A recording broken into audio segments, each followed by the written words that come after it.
said, the more you focus on the value of your products or services, the less important the price becomes. Raising prices is never easy. The fear of losing customers, of losing money, can all become so much that the mere act of looking after your business's best interest by raising your prices actually gets lost in the process. You see, it's not always an act in an attempt to just make more money. Small business owners often underprice. So raising prices can also come as an attempt to correct and cover costs, and therefore keep their business going.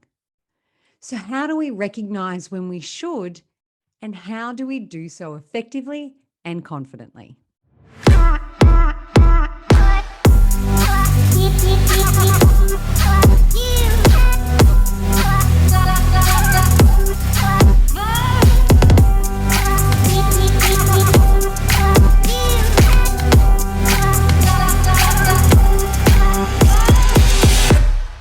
Welcome back, my friend, to another episode of the boring shit you need to know in business.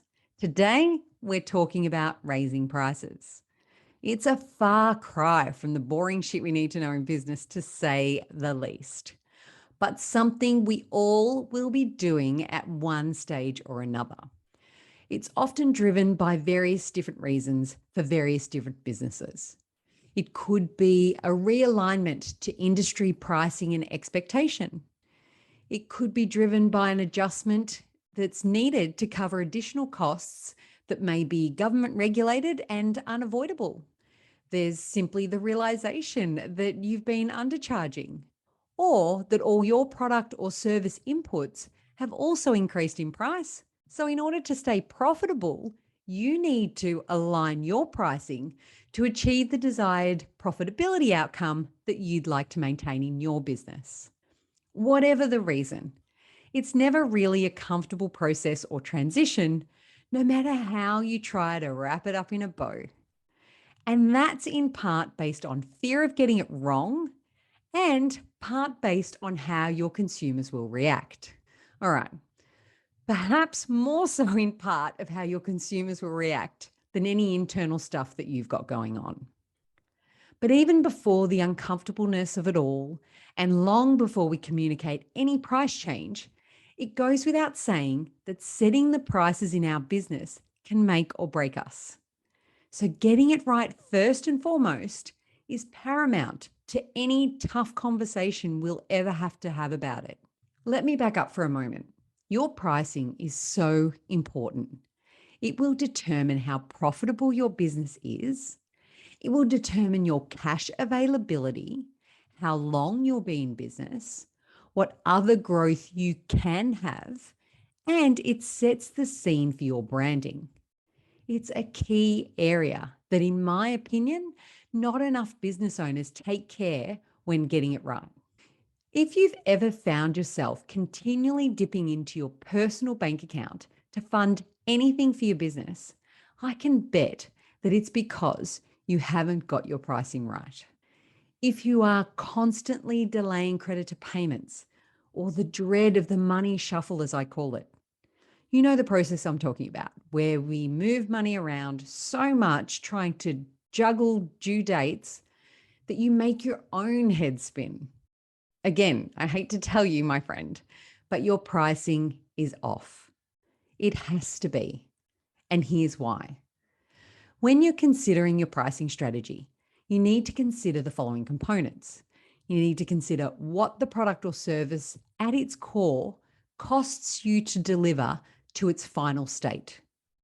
Then you need to consider what it costs you to run other areas of your business, and layer that information up with the required volume you need to sell your product or service at. Once this is all known to you, you need to also consider your profit margin, or desired profit margin per unit. This will give you the price at which you must sell your product or service for. And of course, how many of them you're gonna need to sell.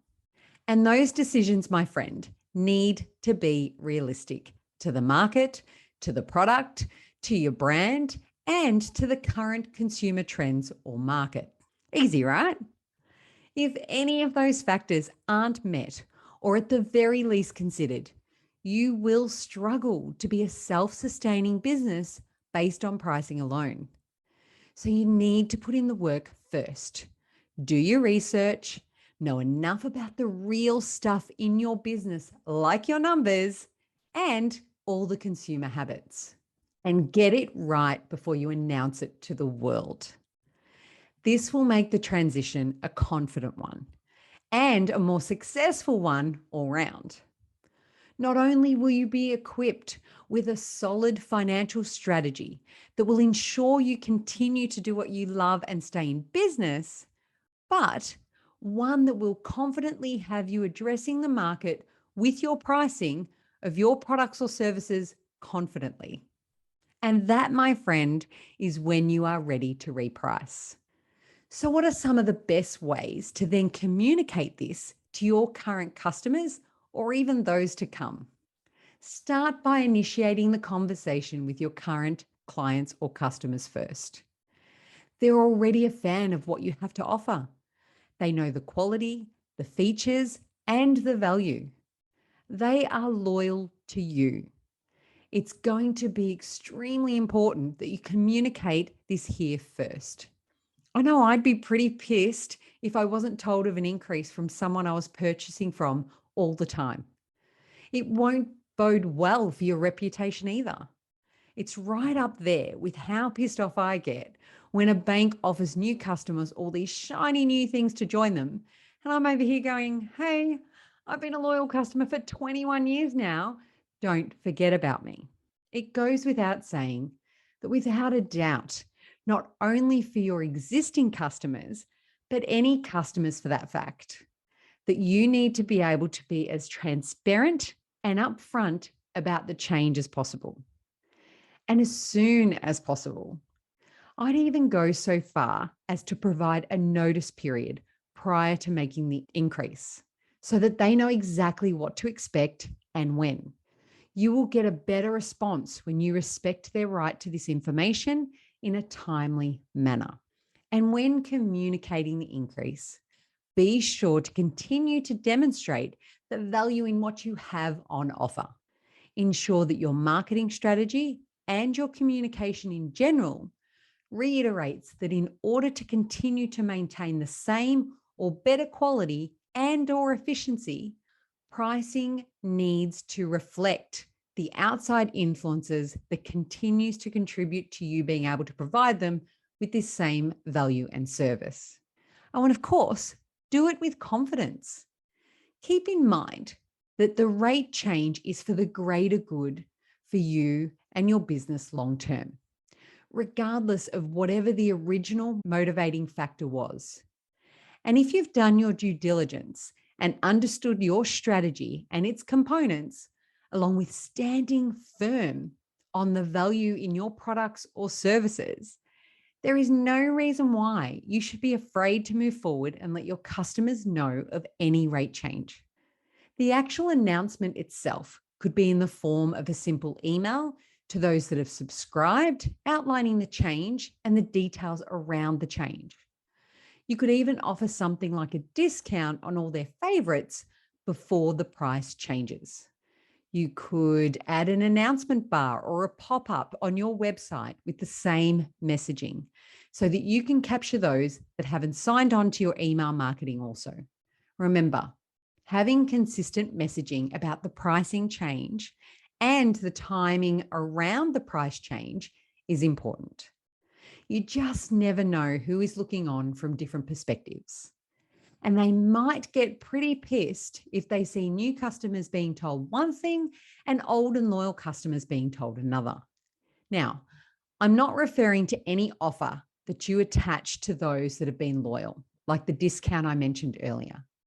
I'm referring just to the messaging about why prices are changing and on what date. That's what should remain constant, because loyalty counts for so much in so many ways.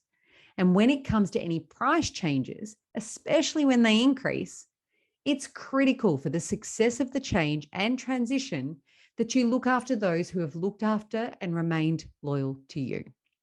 One other thing I did want to briefly touch on here is that you will need to be mindful of those customers or clients that will be adverse to the price change.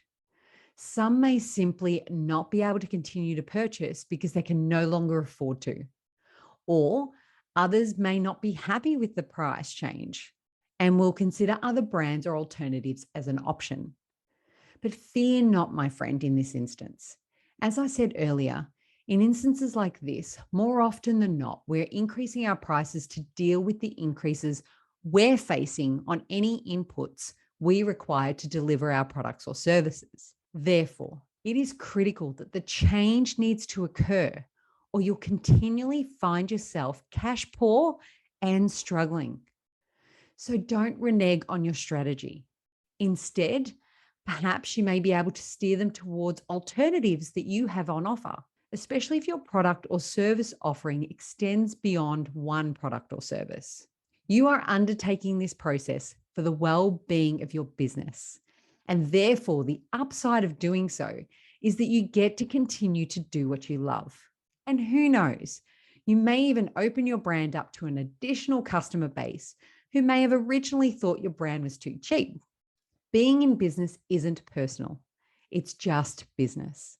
And you should never feel deflated or compromised when making effective business decisions that will keep you in business. Because the reality is that if you don't review your pricing regularly, if you don't reflect any increases in cost to your business when pricing your products or services, it definitely won't be personal because you will have simply eroded your business away through poor pricing decisions. Remember, there is never going to be the perfect time to tell your customers of a price change, especially one that involves an increase. But there will always be a perfect time to make the price increase for your business. And that, my friend, is when your business requires you to do so. My advice: stay in touch with your numbers, stay in touch with your cash and with your profitability, and don't ignore what it's telling you. It all starts with getting that magic number right.